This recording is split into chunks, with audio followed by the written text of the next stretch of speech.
ਸੋ ਅਗਰ ਮੈਂ ਇੱਥੇ ਜੁਆਇੰਟ ਰਿਪਲੇਸਮੈਂਟ ਦੀ ਆਰਥੋਪੈਡਿਕਸ ਦੀ ਗੱਲ ਕਰਾਂ ਤਾਂ ਕਿਹੜੀ ਟੈਕਨੋਲੋਜੀਜ਼ ਹੈਗੀਆਂ ਰੇਡੀਓਲੋਜੀ 3D ਇੱਦਾਂ ਹੁੰਦੀਆਂ ਤੋ ਆਈਵੀ ਹਸਪੀਟਲ ਕਿਹੜੀ ਟੈਕਨੋਲੋਜੀਜ਼ ਆਫਰ ਕਰਦਾ ਆਪਣੇ ਪੇਸ਼ੈਂਟਸ ਦੇ ਲਈ? ਦੇਖੋ ਜੁਆਇੰਟਸ ਦੀ ਸਰਜਰੀ ਨੂੰ ਜੇ ਮੈਂ ਯੂਨੀਵਰਸਲ ਤੌਰ ਤੇ ਕਹਾਂ 40-50 ਸਾਲ ਹੋ ਗਏ ਔਰ ਜੁਆਇੰਟ ਦੀ ਸਰਜਰੀਜ਼ ਨੇ ਦਰ ਬਦਰ ਇੱਕ ਐਰਾ ਦੇਖਿਆ ਹੈ ਚੇਂਜ ਦਾ ਟੈਕਨੋਲੋਜੀਜ਼ ਵਿੱਚ, ਠੀਕ ਹੈ। So we are going to introduce robo 3D technique very soon, ਜਿਹਦੇ ਵਿੱਚ ਰੋਬੋਟਿਕ ਪਲੱਸ 3D ਦਾ ਇੱਕ ਕਸਟਮਾਈਜ਼ਡ ਵਰਜ਼ਨ ਪੇਸ਼ੈਂਟਸ ਨੂੰ ਦਿੱਤਾ ਜਾਏਗਾ। ਉਹਨਾਂ ਨੂੰ ਔਨ ਸਕਰੀਨ ਹੀ ਪਹਿਲਾਂ ਸਾਰਾ ਕੁਝ ਦਿਖਾ ਦਿੱਤਾ ਜਾਏਗਾ, ਉਹਨਾਂ ਦੀ ਪ੍ਰੀ ਪਲੈਨਿੰਗ ਕਿ ਉਹ ਆਪਣੀ ਪੂਰੀ ਸਰਜਰੀ ਨੂੰ ਸਕਰੀਨ ਤੇ ਦੇਖ ਸਕਦੇ ਨੇ ਕਿ ਇਹ ਪੂਰੀ ਸਰਜਰੀ ਦੀ ਕਿੱਦਾਂ ਪਲੈਨਿੰਗ ਹੈ, ਕਿਸ ਤਰ੍ਹਾਂ ਕੀਤੀ ਜਾ ਰਹੀ ਹੈ ਔਰ ਕਿਸ ਤਰ੍ਹਾਂ ਹੋਏਗੀ, ਜਿਹਦੇ ਵਿੱਚ ਸਰਜਨ ਦਾ ਐਕਸਪੀਰੀਅੰਸ, ਰੋਬੋਟਿਕ ਸੌਫਟਵੇਅਰ ਦੀ ਕਨਫੀਗਰੇਸ਼ਨ ਔਰ 3D ਟੈਕਨੋਲੋਜੀ ਦੀ ਪ੍ਰੀ ਅਸੈਸਮੈਂਟ, ਇਹ ਤਿੰਨੋਂ ਮੁਹੱਈਆ ਕੀਤੀ ਜਾਣਗੀਆਂ। ਔਰ ਮੈਨੂੰ ਲੱਗਦਾ ਹੈ ਕਿ ਇਹਦੇ ਆਉਣ ਦੇ ਬਾਅਦ ਪੇਸ਼ੈਂਟ ਕਾਫੀ ਦਰ ਤੱਕ ਸੈਟਿਸਫਾਈਡ ਰਹਿਣ ਵਾਲਾ ਹੈ ਔਰ ਉਹਨਾਂ ਨੂੰ ਕਾਫੀ ਹੱਦ ਤੱਕ ਇੱਕ ਅਚੀਵਮੈਂਟ ਵਾਲੀ ਫੀਲਿੰਗ ਆਉਣ ਵਾਲੀ ਹੈ ਕਿ ਮੈਂ ਇਸ ਸਰਜਰੀ ਦੇ ਬਾਅਦ ਸਭ ਕੁਝ ਕਰਾ ਸਕਦਾ ਹਾਂ। ਮੈਂ ਡਾਕਟਰ ਭਾਨੂ ਸਾਹਿਬ ਨੂੰ ਤਕਰੀਬਨ 6 ਮਹੀਨੇ ਤੋਂ ਜਾਣਦਾ ਹਾਂ, ਕਿਉਂਕਿ ਮੈਨੂੰ ਗੋਡਿਆਂ ਦੀ ਪ੍ਰੋਬਲਮ ਸੀ ਕਾਫੀ ਦੇਰ ਤੋਂ, ਅਤੇ I was searching for a doctor ਕਿੱਥੋਂ ਮੈਂ ਆਪਰੇਸ਼ਨ ਕਰਾਵਾਂ। I happen to visit Fortis also. ਮੈਂ ਆਇਆ ਉਦੋਂ ਉਹਨਾਂ ਦਾ ਆਪਰੇਸ਼ਨ ਹੋਇਆ ਸੀ, ਆਪਰੇਸ਼ਨ ਵਾਜ਼ ਵੈਰੀ ਸਕਸੈਸਫੁਲ, ਮੈਨੂੰ ਐਨਕਰੇਜਮੈਂਟ ਮਿਲੀ। ਮੈਨੇ talk to him also DIG ਨਾਲ, ਮੈਂ ਕਿਹਾ ਤੁਹਾਡਾ ਕਿੱਦਾਂ ਦਾ ਰਿਹਾ, ਹੀ ਵਾਜ਼ ਫੁੱਲੀ ਸੈਟਿਸਫਾਈਡ। ਫਿਰ ਮੈਂ ਵੀ ਮਨ ਬਣਾਇਆ ਵੀ ਮੈਂ ਕਿਹਾ ਡਾਕਟਰ ਭਾਨੂ ਪ੍ਰਤਾਪ ਸਾਹਿਬ ਤੋਂ ਮੈਂ ਆਪਣਾ ਗੋਡਿਆਂ ਦਾ ਆਪਰੇਸ਼ਨ ਕਰਾਊਂਗਾ। ਨਾਓ ਆਈ ਫੀਲ ਬਹੁਤ ਕੰਫਰਟੇਬਲ ਮਹਿਸੂਸ ਕਰਦਾ ਮੈਂ। ਹੁਣ ਵੀ ਮੈਂ ਚੱਲ ਕੇ ਆਇਆ, ਗੱਡੀ 'ਚ ਉਤਰ ਕੇ ਖੁਦ ਆਇਆ, ਤੇ ਬ੍ਰੇਸਿਸ ਸੀਗੀਆਂ। ਪਰ ਉਸ ਤੋਂ ਪਹਿਲਾਂ ਜੇ ਸ਼ੁਰੂ ਕਰਨਾ ਹੈ ਤੇ ਆਪਾਂ ਪਹਿਲੇ ਇਹ ਸਮਝੀਏ ਕਿ ਐਟਲੀਸਟ ਗੋਡਾ ਹੁੰਦਾ ਕੀ ਹੈ, ਤੇ ਦੋ ਹੱਡੀਆਂ ਨੂੰ ਜਿਹੜਾ ਸਿਸਟਮ ਕਨੈਕਟ ਕਰ ਰਿਹਾ ਹੈ ਉਹ ਜੁਆਇੰਟ ਹੈਗਾ, ਚਾਹੇ ਉਹ ਐਲਬੋ ਹੋਏ, ਸ਼ੋਲਡਰ ਹੋਏ, ਨੀ ਹੋਏ, ਐਂਕਲ ਹੋਏ। ਲੇਕਿਨ ਚੂੰਕਿ ਨੀ ਜੁਆਇੰਟ ਜਿਹੜਾ ਹੈ ਉਹ ਲਾਰਜੈਸਟ ਜੁਆਇੰਟ ਹੈ ਬੋਡੀ ਦਾ, ਇਹ ਵੇਟ ਬੇਅਰਿੰਗ ਜੁਆਇੰਟ ਹੈ, ਤੇ ਜਿਹੜਾ ਜੁਆਇੰਟ ਸਭ ਤੋਂ ਪਹਿਲਾਂ ਬੋਡੀ ਵਿੱਚ ਖਰਾਬ ਹੁੰਦਾ ਵੈ ਉਹ ਨੀ ਜੁਆਇੰਟ ਹੈਗਾ। ਗੋਡੇ ਨੂੰ ਖਰਾਬ ਕਰਨ ਲਈ ਕਈ ਸਾਰੀ ਚੀਜ਼ਾਂ ਨੇ। ਪਹਿਲੀ ਤੇ ਉਮਰ ਹੈ, 65-70 ਸਾਲ ਵਿੱਚ ਕੋਈ ਬੰਦਾ ਆਏ ਕਿ ਗੋਡਾ ਖਰਾਬ ਹੋ ਗਿਆ, ਸਮਝ ਆਉਂਦੀ ਹੈ ਗੱਲ। 30 ਸਾਲ ਵਿੱਚ ਆਏ ਤੇ ਸਮਝਣ ਦੀ ਕੋਸ਼ਿਸ਼ ਕਰਨੀ ਪੈਂਦੀ ਕਿ ਇੱਦਾਂ ਕਿਉਂ ਹੋਇਆ, ਕੋਈ ਇਨਫੈਕਸ਼ਨ ਤੇ ਨਹੀਂ ਹੋਇਆ, ਕੋਈ ਟਰਾਮਾ ਤੇ ਨਹੀਂ ਹੋਇਆ। ਜੇ ਉਹ ਤੁਹਾਡੀ ਲਾਈਫ ਸਟਾਈਲ ਤੇ ਇੰਪੈਕਟ ਪਾ ਰਿਹਾ ਹੈ, ਟੁਰਨਾ ਫਿਰਨਾ ਔਖਾ ਹੈ, ਟੁਰ ਫਿਰ ਨਹੀਂ ਪਾ ਰਹੇ, ਪੌੜੀ ਚੜ੍ਹਨ ਦੀ ਦਿੱਕਤ ਹੈ, ਦੈਨ ਡੈਫੀਨੇਟਲੀ ਤੁਹਾਨੂੰ ਇੱਕ ਸਰਜੀਕਲ ਆਪਸ਼ਨ ਚੂਜ਼ ਕਰਨਾ ਚਾਹੀਦਾ ਵੈ। ਸਰਜਰੀ ਵਿੱਚ ਵੀ ਮੈਂ ਨਹੀਂ ਕਹਿੰਦਾ ਕਿ ਤੁਸੀਂ ਇੱਦਾਂ ਹੀ ਸਰਜਰੀ ਕਰਾਓ, ਅੱਜ ਕੱਲ੍ਹ ਸਰਜਰੀਆਂ ਵੀ ਕਈ ਤਰੀਕੇ ਦੀ ਹੈਗੀਆਂ। ਕਿਹੜੀ ਸਰਜਰੀ ਤੁਹਾਡੇ ਲਈ, ਤੁਹਾਡੇ ਉਸ ਸਟੇਜ ਲਈ ਬੈਸਟ ਹੈਗੀ, ਉਸ ਕਿਹੜੀ ਟੈਕਨੋਲੋਜੀ ਤੁਹਾਡੇ ਲਈ ਬੈਸਟ ਹੈ, ਤੁਸੀਂ ਉਹ ਡਾਕਟਰ ਨਾਲ ਬੈਠ ਕੇ ਰੂਬਰੂ ਸਮਝੋ ਔਰ ਜੇ ਤੁਹਾਨੂੰ ਸਮਝ ਆਉਂਦਾ ਫਿਰ ਜ਼ਰੂਰ ਕਰਾਓ। ਆਈਵੀ ਹਸਪੀਟਲ ਦੇ ਜਿਹੜੇ ਓਨਰਸ ਹੈਗੇ ਸਰ ਗੁਰਤੇਜ ਸਰ ਤੇ doctor Kaul madam, they are hand in hand with us, they are supporting us to bring up and enhance the technology for the institute, and we as doctors are also trying our best to give the best to the patient. So ਸਾਡਾ ਜਿਹੜਾ tagline ਵੀ ਹੈਗਾ, ਅਸੀਂ tagline ਵਿੱਚ ਵੀ ਲਿਖਦੇ ਹਾਂ, choose the best and leave the rest। Daily post Punjabi ਵੇਖ ਰਹੇ ਸਾਰੇ ਦਰਸ਼ਕਾਂ ਦਾ ਮੈਂ ਜਸਵੀਰ ਕੌਰ ਸਵਾਗਤ ਕਰਦੀ ਹਾਂ। ਅਗਰ ਮੈਂ ਅੱਜ ਕੱਲ੍ਹ ਦੇ ਲਾਈਫ ਸਟਾਈਲ ਦੀ ਗੱਲ ਕਰਾਂ ਤਾਂ ਜਿਹੜੀ ਬੋਡੀਜ਼ ਹੈ ਲੋਕਾਂ ਦੀ, ਉਹ ਬਹੁਤ ਜ਼ਿਆਦਾ ਦਵਾਈਆਂ ਦੇ ਸਿਰ ਤੇ ਹੋ ਗਈ ਹੈ। ਹਰ ਇੱਕ ਨੂੰ ਕੁਛ ਨਾ ਕੁਛ ਪ੍ਰੋਬਲਮ ਹੈ, ਜਿਹਦੇ ਵਿੱਚੋਂ ਇੱਕ ਪ੍ਰੋਬਲਮ ਜੋ ਹੈ ਗੋਡਿਆਂ ਦੀ ਪ੍ਰੋਬਲਮ, ਉਹ ਬਹੁਤ ਜ਼ਿਆਦਾ ਕਾਮਨ ਹੋ ਗਈ ਹੈ। ਸੋ ਅੱਜ ਇਸ ਦੇ ਬਾਰੇ ਪੂਰੀ ਜਾਣਕਾਰੀ ਲਵਾਂਗੇ। ਆਈਵੀ ਹਸਪੀਟਲ ਦੇ ਡਾਇਰੈਕਟਰ ਮੇਰੇ ਨਾਲ ਨੇ ਡਾਕਟਰ ਭਾਨੂ ਸਲੂਜਾ ਜੀ, ਜੋ ਆਰਥੋਪੈਡਿਕਸ ਨੇ, ਜੁਆਇੰਟ ਰਿਪਲੇਸਮੈਂਟ ਦੇ ਸਰਜਨ ਵੀ ਨੇ। ਬਹੁਤ ਸਵਾਗਤ ਹੈ ਸਰ ਡੇਲੀ ਪੋਸਟ ਪੰਜਾਬੀ ਤੇ। ਤੁਹਾਡਾ ਬਹੁਤ ਧੰਨਵਾਦ। ਸਾਰੇ ਪੰਜਾਬੀ ਦਰਸ਼ਕਾਂ ਨੂੰ ਬਹੁਤ ਨਮਨ ਤੇ ਸਤਿ ਸ਼੍ਰੀ ਅਕਾਲ। ਅੱਜ ਆਪਾਂ ਗੱਲ ਕਰ ਰਹੇ ਹਾਂ ਆਪਣੀ ਰੋਜ਼ਮਰਾ ਜ਼ਿੰਦਗੀ ਦਾ ਇੱਕ ਬੜਾ ਆਮ ਟੌਪਿਕ ਹੈ ਜਿਹਨੂੰ ਆਪਾਂ ਆਰਥਰਾਈਟਿਸ ਕਹਿੰਦੇ ਹਾਂ। ਅੱਜ ਤੋਂ ਕੁਝ ਸਾਲ ਪਹਿਲਾਂ ਜਾਈਏ ਤੇ ਜਿਸ ਤਰ੍ਹਾਂ ਮੋਤੀਆ ਦਾ ਇਹ ਹਾਲ ਸੀਗਾ ਕਿ ਘਰ ਦੇ ਵਿੱਚ ਮੋਤੀਆ ਦੀ ਸਰਜਰੀ ਇੱਕ ਆਮ ਗੱਲ ਬਣ ਗਈ ਸੀ, ਉਸੇ ਤਰ੍ਹਾਂ ਅੱਜ ਦੀ ਡੇਟ ਵਿੱਚ ਗੋਡਿਆਂ ਦੀ ਸਰਜਰੀ ਵੀ ਇੱਕ ਆਮ ਗੱਲ ਬਣਦੀ ਜਾ ਰਹੀ ਹੈ। ਤੇ ਪਹਿਲੇ ਜਾਣਨ ਦੀ ਕੋਸ਼ਿਸ਼ ਕਰਦੇ ਹਾਂ ਕਿ ਆਖਿਰ ਇਹ ਗੋਡੇ ਦੀ ਸਰਜਰੀ ਹੈ ਕੀ ਔਰ ਇਹ ਸਰਜਰੀ ਕਿਹੜੇ ਲੋਕਾਂ ਨੂੰ ਲੋੜ ਪੈਂਦੀ ਹੈ। ਤੇ ਉਸ ਤੋਂ ਪਹਿਲਾਂ ਜੇ ਸ਼ੁਰੂ ਕਰਨਾ ਹੈ ਤੇ ਆਪਾਂ ਪਹਿਲੇ ਇਹ ਸਮਝੀਏ ਕਿ ਐਟਲੀਸਟ ਗੋਡਾ ਹੁੰਦਾ ਕੀ ਹੈ, ਤੇ ਦੋ ਹੱਡੀਆਂ ਨੂੰ ਜਿਹੜਾ ਸਿਸਟਮ ਕਨੈਕਟ ਕਰ ਰਿਹਾ ਹੈ ਉਹ ਜੁਆਇੰਟ ਹੈਗਾ, ਚਾਹੇ ਉਹ ਐਲਬੋ ਹੋਏ, ਸ਼ੋਲਡਰ ਹੋਏ, ਨੀ ਹੋਏ, ਐਂਕਲ ਹੋਏ। ਲੇਕਿਨ ਚੂੰਕਿ ਨੀ ਜੁਆਇੰਟ ਜਿਹੜਾ ਹੈ ਉਹ ਲਾਰਜੈਸਟ ਜੁਆਇੰਟ ਹੈ ਬੋਡੀ ਦਾ, ਇਹ ਵੇਟ ਬੇਅਰਿੰਗ ਜੁਆਇੰਟ ਹੈ, ਤੇ ਜਿਹੜਾ ਜੁਆਇੰਟ ਸਭ ਤੋਂ ਪਹਿਲਾਂ ਬੋਡੀ ਵਿੱਚ ਖਰਾਬ ਹੁੰਦਾ ਵੈ ਉਹ ਨੀ ਜੁਆਇੰਟ ਹੈਗਾ। ਉਹ ਨੀ ਜੁਆਇੰਟ ਦੀ ਬਣਾਵਟ ਜੇ ਅਸੀਂ ਦੇਖਣ ਦੀ ਕੋਸ਼ਿਸ਼ ਕਰੀਏ ਤੇ ਅਸੀਂ ਦੇਖ ਸਕਦੇ ਹਾਂ ਕਿ ਇਹ ਜਾਂਗ ਦੀ ਹੱਡੀ ਹੈ, ਲੱਤ ਦੀ ਹੱਡੀ ਹੈ, ਇਹਨਾਂ ਦੋ ਹੱਡੀਆਂ ਦੇ ਵਿੱਚ ਇੱਕ ਸਿਸਟਮ ਪਿਆ ਹੋਇਆ ਵਾ ਜੋ ਇਸ ਦੋਨੋਂ ਹੱਡੀਆਂ ਨੂੰ ਕਨੈਕਟ ਕਰ ਰਿਹਾ। ਤੇ ਜਾਂਗ ਦੀ ਹੱਡੀ ਦੇ ਵਿੱਚ ਇੱਕ ਕਵਚ ਹੈਗਾ, ਇੱਕ ਪਰਤ ਹੈਗੀ। ਇਸ ਪਰਤ ਨੂੰ ਅਸੀਂ ਕਹਿੰਦੇ ਹਾਂ ਕਿ ਕਾਰਟਿਲੇਜ, ਜਿਹਨੂੰ ਤੁਸੀਂ ਗਰੀਸ ਕਹਿੰਦੇ ਹੋ। ਇਹ ਗਰੀਸ ਦੀ ਕੈਪ ਹੈ ਜੋ ਹੱਡੀ ਨੂੰ ਢੱਕ ਕੇ ਰੱਖਦੀ ਹੈ। ਇਹੀ ਕੈਪ ਸਿਮਿਲਰਲੀ ਥੱਲੇ ਦੀ ਹੱਡੀ ਵਿੱਚ ਵੀ ਹੈਗੀ, ਔਰ ਵਿੱਚ ਉਹਦੇ ਇੱਕ ਪਾਇਆ ਹੋਇਆ ਹੈ ਕੁਸ਼ਨ, ਜਿਹਨੂੰ ਆਪਾਂ ਸ਼ੌਕ ਐਬਜ਼ੌਰਬਰ ਕਹਿੰਦੇ ਆ। ਤੇ ਬਚਪਨ ਤੋਂ ਜਵਾਨੀ ਤੱਕ ਜਾਂ ਜਵਾਨੀ ਤੋਂ ਬੁਢਾਪੇ ਤੱਕ ਜਿਹੜੀ ਵੀ ਦਿਨਚਰਿਆ ਅਸੀਂ ਕਰ ਰਹੇ ਹਾਂ, ਉਹਦਾ ਸਾਰਾ ਇੰਪੈਕਟ ਇਹ ਪਾਰਟਿਕੂਲਰ ਪੋਰਸ਼ਨ ਤੇ ਪੈ ਰਿਹਾ। ਹੁਣ ਮੰਨ ਲਓ ਕੋਈ ਬੰਦਾ 18 19 20 ਸਾਲ ਦੇ ਵਿੱਚ ਕਾਰ ਐਕਸੀਡੈਂਟ ਹੋ ਜਾਂਦਾ ਔਰ ਉਹਨੂੰ ਡਾਇਰੈਕਟ ਇੰਪੈਕਟ ਗੋਡੇ ਤੇ ਲੱਗਦਾ ਹੈ, ਤੇ ਗੋਡੇ ਤੇ ਜੇ ਉਹਨੂੰ ਸੱਟ ਲੱਗਦੀ ਹੈ ਤਾਂ ਉਹਦਾ ਇੰਪੈਕਟ ਕਿੱਥੇ ਆਏਗਾ? ਡੈਫੀਨਿਟਲੀ ਇਸ ਸਮਾਨ ਤੇ ਆਏਗਾ। ਹੋ ਸਕਦਾ ਉਹਦੀ ਗੱਦੀ ਕੁਝ ਫਟ ਜਾਏ, ਹੋ ਸਕਦਾ ਉਹਦਾ ਇਹ ਵਾਲਾ ਪੋਰਸ਼ਨ ਕੁਝ ਡੈਮੇਜ ਹੋ ਜਾਏ। ਲੇਕਿਨ ਇੱਕ ਆਮ ਆਦਮੀ ਦੀ ਧਾਰਨਾ ਕੀ ਹੁੰਦੀ ਹੈ? ਉਹ ਨਾਰਮਲੀ ਘਰ ਜਾਂਦਾ ਹੈ, ਦਵਾਈ ਦਾ ਲੇਪ ਲਾਉਂਦਾ ਹੈ, ਕੁਝ ਪੇਨ ਕਿਲਰਸ ਖਾਂਦਾ ਹੈ ਤੇ ਉਹਨੂੰ ਛੱਡ ਦਿੰਦਾ ਹੈ, ਉਹਨੂੰ ਇਨਵੈਸਟੀਗੇਟ ਨਹੀਂ ਕਰਦਾ। ਕੁਝ ਹੀ ਟਾਈਮ ਬਾਅਦ 7-8 ਸਾਲ ਜਾਂ 10 ਸਾਲ ਬਾਅਦ ਉਹ ਆਉਂਦਾ ਹੈ ਸਾਡੇ ਕੋਲ ਕਿ ਡਾਕਟਰ ਸਾਹਿਬ ਮੇਰਾ ਤੇ ਗੋਡਾ ਕੰਮ ਨਹੀਂ ਕਰ ਰਿਹਾ, ਤੇ ਸਾਨੂੰ ਇਹ ਜਾਣਨ ਦੀ ਕੋਸ਼ਿਸ਼ ਹੁੰਦੀ ਹੈ ਕਿ 30 ਸਾਲ ਦੀ ਉਮਰ ਵਿੱਚ ਇਹ ਕਿਉਂ ਆਇਆ ਸਾਡੇ ਕੋਲ। ਤੇ ਜੇ ਉਹਨੂੰ ਇਨਵੈਸਟੀਗੇਟ ਕਰਦੇ ਆ, ਪੁੱਛਦੇ ਆ ਕਿ ਕੀ ਹੋਇਆ ਸੀ ਭਰਾ, ਕੋਈ ਚੋਟ ਲੱਗੀ ਸੀ, ਤੇ ਉਹ ਦੱਸਦਾ ਸਾਨੂੰ ਜੀ 20 ਸਾਲ ਪਹਿਲਾਂ ਮੇਰਾ ਐਕਸੀਡੈਂਟ ਹੋਇਆ ਸੀਗਾ, ਮੈਂ ਕੁਝ ਕੀਤਾ ਨਹੀਂ ਸੀ, ਮੈਂ ਲੇਪ ਲੂਪ ਲਾ ਕੇ ਆਪਣਾ ਠੀਕ ਹੋ ਗਿਆ। ਬਟ ਜਦ ਅਸੀਂ ਐਕਸਰੇ ਕਰਾ ਕੇ ਦੇਖਿਆ, ਇਨਵੈਸਟੀਗੇਟ ਕੀਤਾ, ਤੇ ਸਾਨੂੰ ਕੀ ਦੇਖਿਆ ਕਿ ਇਹ ਵਾਲੀ ਜਿਹੜੀ ਪਰਤ ਸੀਗੀ ਉਹ ਫਟ ਗਈ ਸੀ, ਇਹ ਗੱਦੀ ਫਟ ਗਈ ਸੀ, ਇਹ ਫਟਣ ਕਰਕੇ ਉਹਦਾ ਇੰਪੈਕਟ ਸਿੱਧੇ ਹੱਡੀ ਤੇ ਆ ਗਿਆ। ਤੇ ਕਹਿਣ ਦਾ ਮਤਲਬ ਹੈ ਕਿ ਗੋਡੇ ਨੂੰ ਖਰਾਬ ਕਰਨ ਲਈ ਕਈ ਸਾਰੀ ਚੀਜ਼ਾਂ ਨੇ। ਪਹਿਲੀ ਤੇ ਉਮਰ ਹੈ, 65-70 ਸਾਲ ਵਿੱਚ ਕੋਈ ਬੰਦਾ ਆਏ ਕਹੇ ਕਿ ਗੋਡਾ ਖਰਾਬ ਹੋ ਗਿਆ, ਸਮਝ ਆਉਂਦੀ ਹੈ ਗੱਲ। 30 ਸਾਲ ਵਿੱਚ ਆਏ ਤੇ ਸਮਝਣ ਦੀ ਕੋਸ਼ਿਸ਼ ਕਰਨੀ ਪੈਂਦੀ ਕਿ ਇਦਾਂ ਕਿਉਂ ਹੋਇਆ, ਕੋਈ ਇਨਫੈਕਸ਼ਨ ਤੇ ਨਹੀਂ ਹੋਇਆ, ਕੋਈ ਟਰਾਮਾ ਤੇ ਨਹੀਂ ਹੋਇਆ। ਤੀਜਾ ਜਿਹੜਾ ਮੋਸਟ ਕਾਮਨ ਜਿਹੜੀ ਚੀਜ਼ ਹੈਗੀ ਜਿਹਦੇ ਕਰਕੇ ਗੋਡਾ ਖਰਾਬ ਹੋ ਰਿਹਾ, ਉਹ ਲਾਈਫ ਸਟਾਈਲ। ਹੁਣ ਲਾਈਫ ਸਟਾਈਲ ਵਿੱਚ ਕੀ ਹੈ? ਲਾਈਫ ਸਟਾਈਲ ਵਿੱਚ body the height and weight ratio, height 5 foot 4 inch ਹੈ, weight 80 ਕਿਲੋ ਹੈ, ਤੇ ਯੂ ਆਰ ਓਵਰਬਰਡਨਿੰਗ ਯੋਰ ਨੀ। ਸਿਮਿਲਰਲੀ ਜਿਹਦਾ ਬੰਦਾ ਜਿਮ ਜਾਂਦਾ ਹੈ, ਟ੍ਰੈਡਮਿਲ ਕਰਦਾ ਹੈ, ਸਕੁਐਟਸ ਮਾਰਦਾ ਹੈ, ਜਾਂ ਕੋਈ ਫੀਮੇਲ ਹੈ ਜੋ ਲੌਂਗ ਸਟੈਂਡਿੰਗ ਕਿਚਨ ਤੇ ਕੰਮ ਕਰ ਰਹੀ ਹੈ, ਪੌੜੀਆਂ ਚੜ ਉਤਰ ਰਹੀ ਹੈ, ਬੱਚਿਆਂ ਨੂੰ ਚੁੱਕ ਕੇ ਇੱਧਰ ਉੱਧਰ ਫਿਰ ਰਹੀ ਹੈ, ਤੇ ਇਹ ਸਾਰੀ weight bearing ਐਕਟੀਵਿਟੀਜ਼ ਨੇ। weight bearing ਐਕਟੀਵਿਟੀਜ਼ ਦਾ ਜਿਹੜਾ ਇੰਪੈਕਟ ਹੈ ਉਹ ਸਿੱਧੇ ਤੁਹਾਡੇ ਇਸ ਅੰਦਰ ਦੇ ਸਮਾਨ ਤੇ ਪੈ ਰਿਹਾ। ਜਦੋਂ ਇੰਪੈਕਟ ਥੋੜਾ ਘਟਦਾ ਹੈ, ਇਹ ਪਰਤ ਥੋੜੀ ਫਟ ਜਾਂਦੀ ਹੈ ਤੇ ਥੋੜੀ ਹੱਡੀ ਦਿਖਣੀ ਸ਼ੁਰੂ ਹੋ ਗਈ। ਇਹੀ ਇੰਪੈਕਟ ਜਦ ਬਿਲਕੁਲ ਵੱਧ ਜਾਂਦਾ ਹੈ, ਇਹ ਪੂਰੀ ਦੀ ਪੂਰੀ ਹੱਡੀ ਬਾਹਰ ਆ ਗਈ। ਹੁਣ ਇੱਥੇ ਕੀ ਦਿਖ ਰਿਹਾ ਸਾਨੂੰ? ਇਹ ਗੱਦੀ ਖਤਮ ਹੋ ਗਈ, ਇਹ ਸਾਰੀ ਪਰਤ ਖਤਮ ਹੋ ਗਈ। ਪਰਤ ਖਤਮ ਹੋਣ ਦਾ ਮਤਲਬ ਹੈ ਕਿ ਜਿਹੜਾ weight bearing ਕੁਸ਼ਨ ਸੀਗਾ ਜਾਂ weight bearing ਕੈਪ ਸੀਗੀ, ਉਹ ਤੁਹਾਡੇ ਹੱਡੀ ਦੇ ਢਾਂਚੇ ਤੋਂ ਹਟ ਗਈ ਔਰ ਸਾਰਾ ਵਜਨ ਹੱਡੀਆਂ ਤੇ ਆ ਗਿਆ।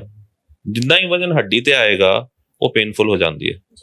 ਤੇ ਉਹੀ ਬੰਦਾ ਜਿਹੜਾ 4-5 ਕਿਲੋਮੀਟਰ ਦੀ ਸੈਰ ਆਰਾਮ ਨਾਲ ਕਰਦਾ ਸੀ ਇਸ ਸਿਸਟਮ ਕਰਕੇ, ਉਹੀ ਬੰਦਾ 500 ਮੀਟਰ ਵੀ ਨਹੀਂ ਟੁਰ ਪਾਉਂਦਾ। ਉਹ ਕਹਿੰਦਾ ਕਿ ਮੈਨੂੰ ਲੰਘ ਆਉਂਦੀ ਹੈ, ਮੈਂ ਪੌੜੀਆਂ ਨਹੀਂ ਚੜ ਪਾ ਰਿਹਾ, ਮੈਂ ਚੌਕੜੀ ਨਹੀਂ ਮਾਰ ਪਾ ਰਿਹਾ, ਮੈਂ ਗੋਡੇ ਵਾਲੀ ਕੋਈ ਐਕਟੀਵਿਟੀ ਕਰ ਹੀ ਨਹੀਂ ਪਾ ਰਿਹਾ। ਤੇ ਇਹ ਸਟੇਜ ਹੈ ਜਿੱਥੇ ਹੱਡੀ ਉੱਤੇ ਹੱਡੀ ਇੱਕ ਦੂਜੇ ਨਾਲ ਬਹਿ ਜਾਂਦੀ ਹੈ। ਬਹਿਣ ਦਾ ਮਤਲਬ ਹੈ ਕਿ ਡਾਇਰੈਕਟ ਇੰਪੈਕਟ ਹੈਗਾ ਉਹ ਹੱਡੀ ਤੇ ਹੈ। ਹੁਣ ਜੇ ਉਹ ਇਸ ਵਾਲੀ ਕੰਡੀਸ਼ਨ ਤੇ ਚੱਲ ਰਿਹਾ ਹੈ ਤੇ ਉਹਦੀ ਲਾਈਫ ਸਟਾਈਲ ਖਰਾਬ ਹੋਏਗੀ। ਔਰ ਕਹਿਣ ਦਾ ਮਤਲਬ ਹੈ ਕਿ ਜੇ ਗੱਡੀ ਦੇ ਦੋਨੋਂ ਟਾਇਰ ਫੁੱਸ ਹੋ ਜਾਣ ਔਰ ਖਰਾਬ ਟਾਇਰ ਤੇ ਗੱਡੀ ਚਲਾਓ ਤੇ ਆਟੋਮੈਟਿਕਲੀ ਗੱਡੀ ਨੇ ਖਰਾਬ ਹੋਣਾ ਹੈ।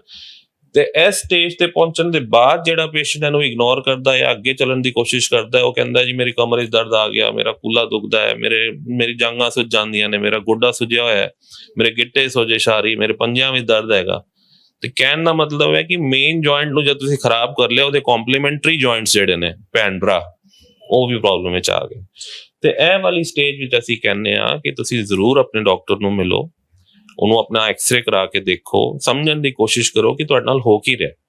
ਔਰ ਇਹ ਵਾਲੀ ਸਟੇਜ ਵਿੱਚ ਹੀ ਅਸੀਂ ਕਹਿੰਦੇ ਆ ਕਿ ਹੁਣ ਤੁਹਾਨੂੰ ਸਰਜਰੀ ਦੀ ਲੋੜ ਹੈਗੀ।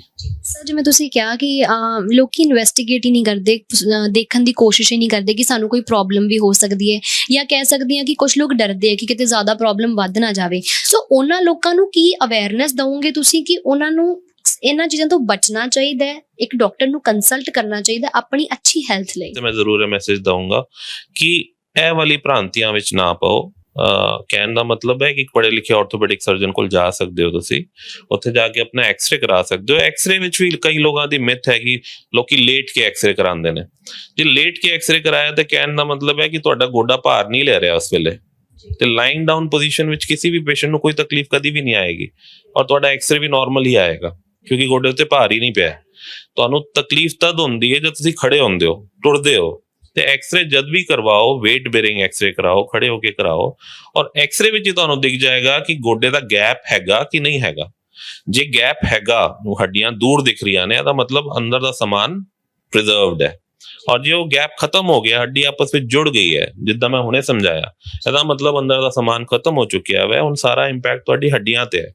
ਇਟ ਮੀਨਸ ਕਿ ਇਹ ਰਾਈਟ ਟਾਈਮ ਹੈ ਕਿ ਤੁਸੀਂ ਕਿਸੇ ਪੜ੍ਹੇ ਲਿਖੇ ਅੱਛੇ ਆਰਥੋਪੈਡਿਕ ਸਰਜਨ, ਆਰਥੋਪੈਡਿਕਸ ਵਿੱਚ ਵੀ ਜਿਹੜਾ ਬੰਦਾ ਜੁਆਇੰਟਸ ਵਿੱਚ ਕੰਮ ਕਰ ਰਿਹਾ, ਜਿਨ੍ਹਾਂ ਦਾ ਜੋੜਾਂ ਦਾ ਕੰਮ ਹੈ ਜ਼ਿਆਦਾ, ਉਹਨਾਂ ਕੋਲ ਜਾ ਕੇ ਸਲਾਹ ਲਓ।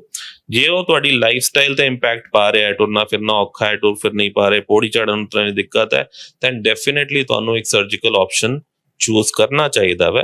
ਸਰਜਰੀ ਵਿੱਚ ਵੀ ਮੈਂ ਨਹੀਂ ਕਹਿੰਦਾ ਕਿ ਤੁਸੀਂ ਐਦਾਂ ਹੀ ਸਰਜਰੀ ਕਰਾਓ, ਅੱਜ ਕੱਲ੍ਹ ਸਰਜਰੀਆਂ ਵੀ ਕਈ ਤਰੀਕੇ ਦੀ ਹੈਗੀਆਂ। ਕਿਹੜੀ ਸਰਜਰੀ ਤੁਹਾਡੇ ਲਈ, ਤੁਹਾਡੇ ਉਸ ਸਟੇਜ ਲਈ ਬੈਸਟ ਹੈਗੀ, ਉਸ ਕਿਹੜੀ ਟੈਕਨੋਲੋਜੀ ਤੁਹਾਡੇ ਲਈ ਬੈਸਟ ਹੈ, ਤੁਸੀਂ ਉਹ ਡਾਕਟਰ ਨਾਲ ਬੈਠ ਕੇ ਰੂਬਰੂ ਸਮਝੋ, ਔਰ ਜੇ ਤੁਹਾਨੂੰ ਸਮਝ ਆਉਂਦਾ ਫਿਰ ਜ਼ਰੂਰ ਕਰਾਓ। ਸੋ ਅਗਰ ਮੈਂ ਇੱਥੇ ਜੁਆਇੰਟ ਰਿਪਲੇਸਮੈਂਟ ਦੀ, ਆਰਥੋਪੈਡਿਕਸ ਦੀ ਗੱਲ ਕਰਾਂ ਤਾਂ ਕਿਹੜੀ ਟੈਕਨੋਲੋਜੀਜ਼ ਹੈਗੀਆਂ, ਰੇਡੀਓਲੋਜੀ, 3D ਇਦਾਂ ਹੁੰਦੀਆਂ, ਤਾਂ ਆਈਵੀ ਹਸਪੀਟਲ ਕਿਹੜੀ ਟੈਕਨੋਲੋਜੀਜ਼ ਆਫਰ ਕਰਦਾ ਆਪਣੇ ਪੇਸ਼ੈਂਟਸ ਦੇ ਲਈ? ਦੇਖੋ, ਜੁਆਇੰਟਸ ਦੀ ਸਰਜਰੀ ਨੂੰ ਜੇ ਮੈਂ ਯੂਨੀਵਰਸਲ ਤੌਰ ਤੇ ਕਹਾਂ 40-50 ਸਾਲ ਹੋ ਗਏ, ਔਰ ਜੁਆਇੰਟ ਦੀ ਸਰਜਰੀਜ਼ ਨੇ ਦਰ ਬਦਰ ਇੱਕ ਐਰਾ ਦੇਖਿਆ ਹੈ ਚੇਂਜ ਦਾ ਟੈਕਨੋਲੋਜੀਜ਼ ਵਿੱਚ, ਠੀਕ ਹੈ। ਮੇਰਾ ਟੀਚਰ ਇਹ ਕਹਿੰਦਾ ਸੀਗਾ ਕਿ ਜਿਹਨੂੰ ਸਰਜਰੀ ਆਂਦੀ ਹੈ ਉਹਨੂੰ ਕਿਸੇ ਟੈਕਨੋਲੋਜੀ ਦੀ ਲੋੜ ਨਹੀਂ ਹੈਗੀ, ਤੇ ਇਹ ਆਪਣੇ ਵਿੱਚ ਇੱਕ ਚੀਜ਼ ਹੈ ਕਿ ਐਕਸਪੀਰੀਅੰਸ ਜਿਨ੍ਹਾਂ ਨੂੰ ਹੈ ਫਿਰ ਉਹਨਾਂ ਨੂੰ ਟੈਕਨੋਲੋਜੀ ਦੀ ਲੋੜ ਨਹੀਂ ਹੈ। ਲੇਕਿਨ ਮੈਂ ਉਹਨੂੰ ਦੂਸਰੀ ਤਰੀਕੇ ਨਾਲ ਸਮਝਾਂ, ਜੇ ਐਕਸਪੀਰੀਅੰਸ ਦੇ ਨਾਲ ਟੈਕਨੋਲੋਜੀ ਜੁੜ ਜਾਏ ਤੇ ਉਸ ਐਕਸਪੀਰੀਅੰਸ ਦੀ ਮਹੱਤਵਤਾ ਵੱਧ ਜਾਂਦੀ ਹੈ। ਇੱਕ ਤੁਹਾਡਾ ਐਕਸਪੀਰੀਅੰਸ ਕੰਮ ਕਰ ਰਿਹਾ ਵਾ, ਇੱਕ ਤੁਹਾਨੂੰ ਟੈਕਨੋਲੋਜੀ ਤੁਹਾਡੇ ਐਕਸਪੀਰੀਅੰਸ ਦਾ ਆਇਨਾ ਵੀ ਦਿਖਾ ਰਹੀ ਹੈ, ਤੇ ਕਿਧਰੇ ਨਾ ਕਿਧਰੇ ਤੁਹਾਡੀ ਐਰਰ ਦੇ ਚਾਂਸਸ ਘਟ ਜਾਂਦੇ ਨੇ। ਤੇ ਮੈਂ ਕਹਿੰਦਾ ਕਿ experience with technology is the best solution for the patients. ਹੁਣ ਜੇ ਆਪਾਂ ਟੈਕਨੋਲੋਜੀ ਦੀ ਗੱਲ ਕਰੀਏ ਤੇ ਇਹਨੂੰ 3 ਭਾਗਾਂ ਵਿੱਚ ਡਿਵਾਈਡ ਕੀਤਾ ਗਿਆ ਹੈ। ਇੱਕ ਹੈ ਕਨਵੈਨਸ਼ਨਲ, ਮਤਲਬ ਹੱਥ ਨਾਲ ਜਿਹੜਾ ਆਪਾਂ ਕਰਦੇ ਹਾਂ। ਜਿਹੜਾ ਬੰਦਾ ਹੱਥ ਨਾਲ ਸਰਜਰੀ ਕਰਦਾ ਹੈ ਉਹਦੇ ਵਾਸਤੇ ਉਹਦਾ ਐਕਸਪੀਰੀਅੰਸ ਲੈਵਲ ਬਹੁਤ ਹਾਈ ਹੋਣਾ ਚਾਹੀਦਾ, ਕਿਉਂਕਿ ਹਰ ਗੋਡਾ ਵੱਖ ਹੈ। ਕੋਈ ਬੰਦਾ ਮੋਟਾ ਹੈਗਾ, ਕੋਈ ਪਤਲਾ ਹੈਗਾ, ਕੋਈ ਛੋਟਾ ਹੈਗਾ, ਕੋਈ ਲੰਬਾ ਹੈਗਾ, ਕਿਸੇ ਦੀ ਹੱਡੀਆਂ ਸੌਫਟ ਨੇ, ਕਿਸੇ ਦੀ ਹੱਡੀਆਂ ਬਹੁਤ ਮਜ਼ਬੂਤ ਨੇ, ਤੇ ਉਹਦਾ ਐਕਸਪੀਰੀਅੰਸ ਉਹਨੂੰ ਦੱਸਦਾ ਵੈ ਕਿ ਇਸ ਪਾਰਟਿਕੂਲਰ ਕੈਟਾਗਰੀ ਆਫ ਪੇਸ਼ੈਂਟ ਵਿੱਚ ਤੁਹਾਡੀ ਸਰਜੀਕਲ ਟੈਕਨੀਕ ਕੀ ਹੋਣੀ ਚਾਹੀਦੀ ਹੈ, ਕਿਸ ਤਰ੍ਹਾਂ ਤੁਹਾਨੂੰ ਇੱਕ ਸਟੇਬਲ ਜੁਆਇੰਟ ਪੇਸ਼ੈਂਟ ਨੂੰ ਮਿਲ ਸਕਦਾ ਹੈ।